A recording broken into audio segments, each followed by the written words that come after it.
रात का सन्नाटा चारों ओर फैला हुआ था। ट्रक हाईवे पूरा सुनसान था। चारों ओर ठंड से हाड़ कपा देने वाली ठंड चल रही थी। हाईवे के चारों ओर घना जंगल था। उसी हाईवे पर एक मर्सिडीज दौड़ रही थी। उसमें 3 लोग सवार थे, राहुल, निधि और उनकी 10 साल की बेटी तानिया। राहुल अपने दोस्त सैफ के घर ईद की पार्टी में शामिल होने के लिए गया था और पार्टी करके घर लौट रहा था। निधि ने मुस्कुराकर ड्राइव करते हुए राहुल से कहा, कुछ भी कहो राहुल, आज तो ईद की पार्टी में मजा आ गया। हाँ, मेरा दोस्त बहुत ही बिंदास और हंसी मजाक करने वाला व्यक्ति है। मैंने देखा उसके घर पर शहर की एक से एक बड़ी हस्ती थी, मगर फिर भी वो उन सबको इग्नोर करके हमें इम्पोर्टेंस दे रहा था। हाँ, देगा क्यों नहीं, आखिर मेरा दोस्त जो है। सच में राहुल, अमेरिका से इंडिया लौटकर बहुत अच्छा फील हो रहा है। वैसे तुम्हारा दोस्त सचिन अभी तक नहीं आया अमेरिका से? निधि की बात सुनकर राहुल चौंक कर बोला, ओह शिट यार, उसका फोन आया था कि वो इंडिया आ रहा है। उसने बोला था कि मुझे एयरपोर्ट पर पिक कर ले। निधि बहुत नाराज होगा वो। कोई बात नहीं, उससे बोल देना कि तुम्हें बिल्कुल याद नहीं रहा, और फिर तुम्हें सैफ की इनवाइट की हुई ईद पार्टी में भी तो शामिल होना था। निधि ने इतना बोला ही था कि उसकी बेटी तानिया ने अपनी माँ की ओर देखकर कहा, मुझे भूख लगी है माँ, और प्यास भी। तानिया की बात पर निधि ने बुरा सा मुंह बनाकर उसकी ओर देखकर कहा, पार्टी में तो इतना खाया था तुमने, फिर भी भूख लगी है। निधि की बात पर तानिया ने मासूम सा चेहरा बनाकर कहा, कोई बात नहीं मम्मी, मुझे पानी ही पिला दीजिए। कितनी बार बोला है मुझे मम्मी मत बोला करो। पानी अभी नहीं है, आगे जाकर कोई शॉप पड़ेगी तो बोतल खरीद के दे दूंगी। निधि की बात पर राहुल ने मुस्कुराकर कहा, छोटी बच्ची है निधि, इतना नाराज होना सही नहीं है। राहुल ने इतना कहा ही था कि अचानक एक काली परछाई राहुल की कार के सामने आकर खड़ी हो गई। राहुल के पैर अचानक ब्रेक पर पड़ गए। गाड़ी तेज रफ्तार में थी। ब्रेक अचानक लगने से पलटते पलटते बाल बाल बची थी। राहुल के चेहरे पर भयानक ठंडी में भी पसीने की बूंद टपकने लगी। वो दोनों कार से बाहर निकल आए। निधि ने डरते हुए कहा, आखिर कौन था ये?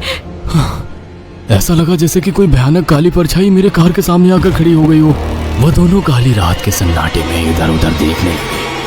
तभी निधि को एक घने पेड़ के पास 2 चमकीली हुई आंखें दिखाई दी। उसकी आंखें बिल्कुल भेड़ियों की तरह लग रही थी। निधि ने चीखते हुए राहुल से कहा, राहुल देखो कौन है वो, जल्दी से गाड़ी में बैठो, मुझे बहुत डर लग रहा है।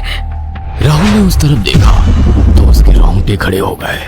वो दोनों गाड़ी के अंदर बैठने ही वाले थे कि अचानक एक अजीब सा चेहरा वाला भयानक सा आदमी बिजली की रफ्तार से उनके सामने आकर खड़ा हो गया। राहुल ने देखा कि उसका चेहरा बिल्कुल सड़ा हुआ था और उसकी आंखें भेड़िए की तरह चमक रही थी।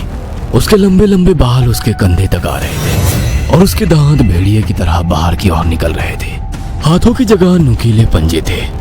राहुल को देखकर अजीब से अंदाज में हंसने लगा, मगर जैसे ही राहुल की नजर उसके कपड़ों पर गई, राहुल की आंखें फटी की फटी रह गई। वो हकलाते हुए बोला, भाईजान, भाईजान, मुझे माफ कर दो, मुझे छोड़ दो। राहुल ने इतना कहा ही था कि अचानक उस अजीब से दिखने वाले भयानक आदमी ने अपने पंजों से राहुल की गर्दन कसकर पकड़ ली और एक ही सेकंड में उखाड़ कर जमीन पर फेंक दी। राहुल के धड़ से लाल रंग का खून का फुहारा फूट पड़ा। इस भयानक मंजर को देखकर निधि के गले से एक जोरदार चीख निकल गई। निधि इससे पहले भागती कि अचानक उस भयानक दिखने वाले आदमी ने निधि को पकड़ लिया और अपने नुकीले पंजे उसके पेट में गड़ा दिए और उसकी हथेलियां बाहर निकाल दी। निधि की एक दिल दहला देने वाली चीख सन्नाटे को चीर गई। अचानक हवा का एक बवंडर उठा और वो भयानक सा दिखने वाला व्यक्ति देखते ही देखते बवंडर के साथ गायब हो गया। तानिया ने डरते डरते निधि के मोबाइल से पुलिस और सैफ को बुला लिया और कुछ ही देर में वहां चारों ओर पुलिस की गाड़ियां थी। पुलिस ने राहुल के दोनों दोस्त सैफ और सचिन को वहीं बुला लिया। इंस्पेक्टर अर्जुन ने दोनों से कहा, मैंने ऐसी हत्याएं अपने करियर में कभी पहले नहीं देखी। ये काम तो ना किसी जानवर का लगता है, ना ही किसी इंसान का। सचिन कपकपाती हुई आवाज में बोला, आप कहना क्या चाहते हैं? कुछ कह नहीं सकता। जिस किसी ने भी इन दोनों को मारा है उससे एक बात तो साबित होती है कि वो इन दोनों से हद से ज्यादा नफरत करता था। अब सारी सच्चाई तो ये बच्ची ही बता सकती है। इतना बोलकर इंस्पेक्टर अर्जुन तानिया के पास चला गया, जो बेहद डरी हुई थी। तानिया ने आंखों देखी सारी घटना इंस्पेक्टर अर्जुन को बता दी।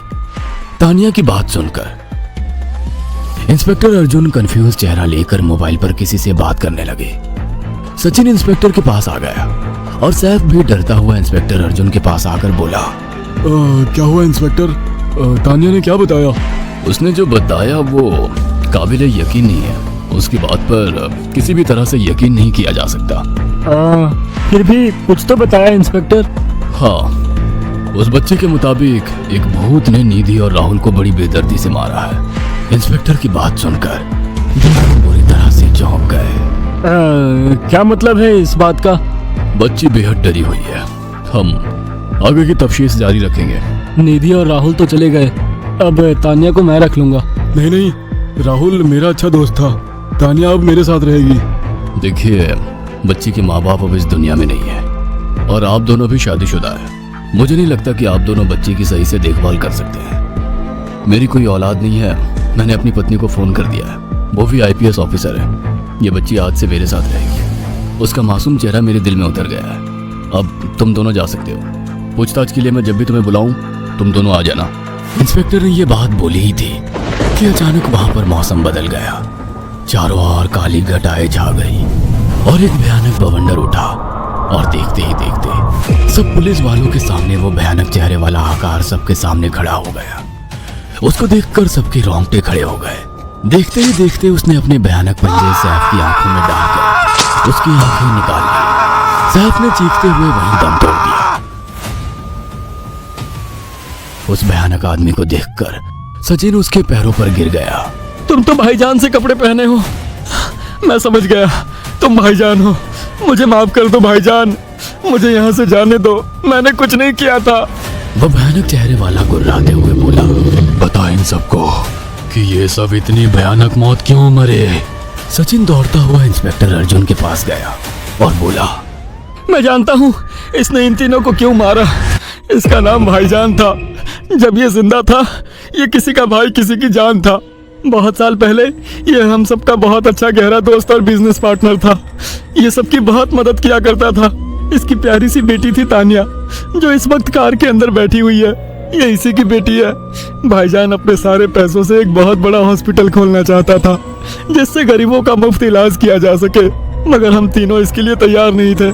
हमारी नीयत उसकी दौलत पर खराब थी और एक दिन हम सब धोखे से ईद के दिन भाईजान को यहाँ ले आए और इसे मारकर फेंक दिया। तो फिर तुम सबने इसकी बेटी को क्यों जिंदा छोड़ दिया? हमें बाद में पता लगा कि भाईजान ने सारी जायदाद अपनी बेटी के नाम कर दी है, इसीलिए हमने भाईजान की पत्नी को भी मार दिया। और तानिया का तुम 18 साल की उम्र पूरी करने का इंतजार कर रहे थे ताकि सारी जायदाद अपने नाम करा सको और बाद में उसे भी ठिकाने लगा सको। इसी के लिए तुम दोनों इस मासूम बच्ची को अपने साथ रखने की जिद कर रहे थे। जी, आपने बिल्कुल सही कहा। हम तानिया को भी इसी जगह लाकर मार देते। सचिन की बात सुनकर इंस्पेक्टर अर्जुन की आंखों में खून उतर आया। इंस्पेक्टर अर्जुन के कुछ कहने से पहले ही भाईजान बिजली की रफ्तार से इंस्पेक्टर अर्जुन की आंखों के सामने से सचिन को पकड़कर ले गया और उसके शरीर के टुकड़े टुकड़े कर दिए और हवा में उठे एक तेज बवंडर के साथ गायब हो गया।